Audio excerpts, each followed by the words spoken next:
Fala galera, beleza? Seja bem-vindo aí a mais um vídeo do canal Caco Orchids.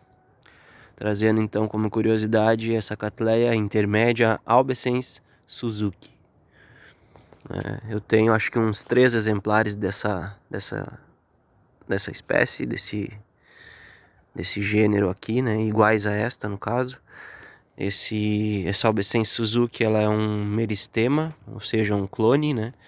Feito pelo Suzuki. E tá aí mostrando pra vocês então como é essa floração, né? Tem algumas que saíram com forma melhor, outras formas piores. Das que eu tenho aqui, essa foi a que abriu por enquanto. Fica aí o registro pra vocês dessa beleza. Ela é quase uma alba, né? Ela tem essência de alba, albescensis, né? Então fica aí, ela pode ver que ela tem vários pontinhos em rosa, né? E isso que qualifica ela ser uma albescens e não uma alba.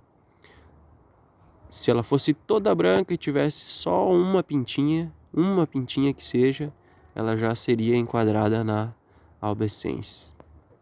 Curiosidades aí então das Cattleya intermédias. Intermédia, né? Não intermédias.